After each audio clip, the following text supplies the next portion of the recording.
Benarkah presiden terpilih akan meninggalkan gaya militer dan akan menerapkan prinsip demokrasi dalam pemerintahannya nanti?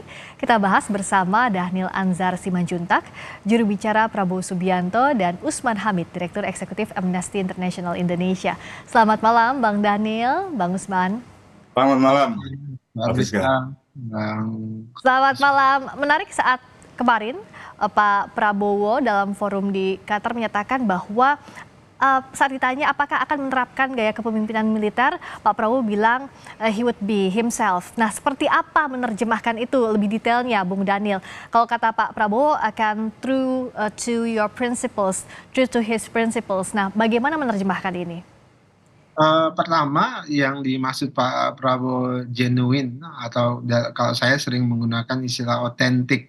Otentik ya, yang dimaksud tentu adalah beliau akan memimpin Indonesia berangkat dari fokus kepentingan rakyat banyak.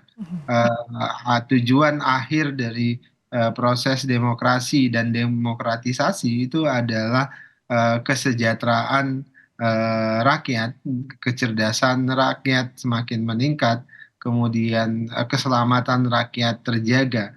Nah, semangat-semangat itu yang harus dan ingin diwujudkan oleh Pak Prabowo, dan tentu dengan kerja-kerja beliau nanti. Itu pertama, Mbak Priska. Hmm. Kemudian kedua, kalau kemudian diskursusnya kita kan ini seolah-olah sekarang gaya militer itu selalu buruk dan jelek. Hmm. Eh, itu beberapa semangat dari pendidikan militer dan mantan militer itu banyak sekali yang perlu kita tiru, bahkan eh, kalangan sipil banyak belajar terkait dengan beberapa hal karakteristik di militer. Misalnya pertama adalah kedisiplinan, dan Pak Prabowo kepemimpinannya salah satu watak yang sangat ditunjukkan itu pasti kedisiplinan. Saya ini orang civil society, orang di kampus, dosen, terutama di kalangan Mas Usman gitu, civil society, kita bisa janji jam 7 datang jam 9 gitu. Tapi kami di dunia militer selama saya di Pak Prabowo, kita janji acara jam 6, maka jam setengah 5 kita pasti sudah bersiap, dan jam 6 tepat kita akan memulai. Nah, nilai-nilai baik seperti itu pasti akan menjadi budaya penting di Indonesia. Lee Kuan Yew bilang dulu ya, kita Asia ini sangat butuh kedisiplinan. Agaknya dalam konteks karakteristik dan kebudayaan itu pasti akan punya dampak besar terhadap karakteristik pemerintahan Pak Prabowo tadi, termasuk nilai kebudayaan, kedisiplinan, dan banyak lagi menurut saya budaya-budaya militer yang baik. Nah, dalam konteks demokrasi gitu, tentu Pak Prabowo berpegang teguh terhadap nilai-nilai demokrasi. Oke. Beliau memilih demokrasi sebagai jalan politiknya, mendirikan partai politik, kemudian mengikuti proses demokrasi, seleksi dalam demokrasi. Nah, tentu ketika beliau dipercaya oleh masyarakat dan rakyat, tentu beliau akan Oke. ikut cara kerja demokrasi itu. Salah Oke. satunya tadi saya sebutkan ya, Hmm. partisipasi publik itu Oke. bagian penting, dan kita akan Ya. memberikan keluasan partisipasi publik tersebut. Taat pada nilai termasuk memperluas partisipasi publik itu yang dijanjikan. Nah, Bang Usman, karena dalam forum itu muncul pertanyaan who's concerned saat Pak Prabowo ditanya dan menanyakan balik. Sebenarnya apakah ada concern, ada kekhawatiran kalau dari kalangan civil society soal ini? Iya, sebenarnya dalam demokrasi itu kan paling tidak ada tiga unsur penting ya. Pertama itu adalah ruang publik, ruang sivil untuk adanya kritik, adanya protes, termasuk juga di dalam proses konsultasi pembuatan kebijakan Mhm. publik bersama masyarakat, partai politik, dan civil society. Mhm. Yang kedua adalah adanya dinamika di dalam partai-partai politik untuk misalnya berbeda pandangan dengan pemerintah. Mhm. Dan yang ketiga adalah dinamika di dalam pemilihan umum yang bersifat kompetitif gitu. Nah, Oke. ketiga hal itu sebenarnya eh, bukanlah bagian dari sistem di dalam kemiliteran. Mhm. Kemiliteran itu bukan sistem yang buruk, ia dibutuhkan, tapi di dalam pendidikan, di dalam lingkungan militer. Kalau seandainya di dalam kemiliteran kita menggunakan, katakanlah, ketika ada perintah untuk menyerbu begitu, lalu bawahan bertanya terlebih dahulu atau misalnya ingin diskusi terlebih dahulu, mungkin akan jadi masalah gitu. Jadi pendekatan atas ke bawah ini, perintah itu yang sifatnya hierarkis, itu kuat di dalam militer. Itu bukan budaya yang buruk, itu baik untuk disiplin kemiliteran. Tetapi itu tidak cocok dalam 3 dimensi demokrasi yang tadi sudah saya uraikan. Nah, itulah sebabnya para sarjana yang melakukan kajian politik, ya, misalnya Arnold Chart mengingatkan bahwa setiap kali ada proses demokratisasi, selalu ada 2 ancamannya. Yang pertama adalah kudeta militer, melahirkan kepemimpinan militer, dan yang kedua adalah perang saudara.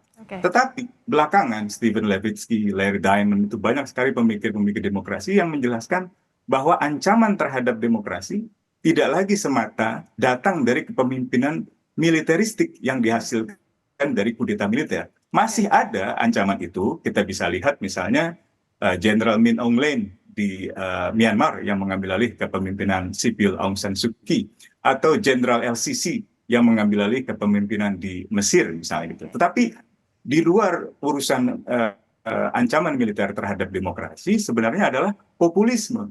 Populisme ini adalah suatu jenis patologi konstitusional sebenarnya, satu penyimpangan konstitusional di mana seorang pemimpin yang terpilih secara demokratis lalu menjalin hubungan hanya dengan rakyatnya, mengabaikan partai politik, mengabaikan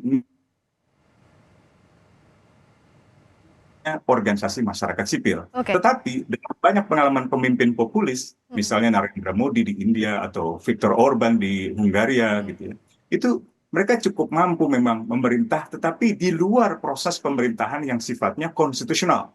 Jokowi sebenarnya tipe pemimpin ini. Prabowo juga terlihat serupa. Ia mungkin bisa saja menyanggah bahwa ia tidak akan membangun kepemimpinan militer, tetapi caranya bicara di Qatar Economic Forum, misalnya ketika ditanya kritik terhadap dirinya, dia langsung menyanggah dan dia mengabaikan kalau ada kritik misalnya dari partai politik atau dari civil society, bahkan mengatakan bahwa tidak ada sebenarnya yang mengkritik, yang khawatir apakah masyarakat, tidak kok, masyarakat rakyatnya sudah memberikan persetujuan pada dia. Jadi saya kira kelemahan dari kepemimpinan populis macam ini ke depan adalah mengabaikan partai politik, dan biasanya kepemimpinan yang populis seperti ini muncul karena lemahnya partai politik. Jadi saya kira hanya bisa dicegah kepemimpinan populis dan militer Prabowo ke depan dengan memperkuat partai politik, memperkuat masyarakat sipil, dan memperkuat media massa yang dikambing hitamkan di dalam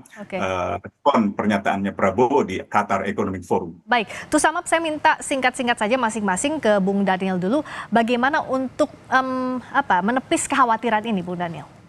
Ya, pertama adalah pengalaman panjang dan track record Pak Prabowo sebagai seorang patriot melalui dunia militer itu dimanifestasikan juga pengalaman panjang di dunia sipil sebagai seorang purnawirawan, kemudian beliau masuk ranah perjuangan politik setelah perjuangan sebagai abdi negara melalui dunia militer, kemudian melalui dunia lapangan politik, dan keduanya dihadapi Pak Prabowo dan dijalankan oleh Pak Prabowo dengan cara yang berbeda. Dan di dunia politik beliau berhadapan dengan dialektika yang sangat panjang dan dialektika demokrasi yang tingkat kompleksitasnya tinggi, dan Pak Prabowo berhasil bertahan dan justru berhasil sampai ke puncak sebagai presiden hari ini.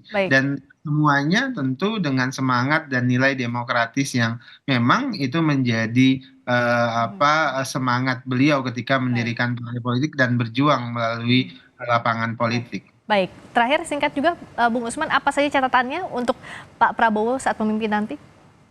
Ya, saya kira ia harus benar-benar memenuhi janjinya dan mentoleransi setiap misalnya kritik dari masyarakat sipil, bukan dengan menyanggahnya, bukan dengan berlindung di balik persetujuan rakyat lewat pemungutan suara. Ia juga harus mentoleransi oposisi-oposisi yang mungkin muncul termasuk dari partai politik. Kita ingat tahun 90-an, oposisi dari partai politik, dari civil society justru direspon dengan penculikan dan penghilangan orang secara paksa. Nah, itu tidak boleh terulang kembali ke depan. Jadi saya kira masyarakat sipil, media massa, dan partai politik adalah 3 pilar penting untuk memastikan demokrasi kita bisa berjalan tanpa kediktatoran atau tanpa kepemimpinan yang militeristik. Terima kasih atas perspektifnya, Bung Usman. Terima kasih juga, Bung Daniel.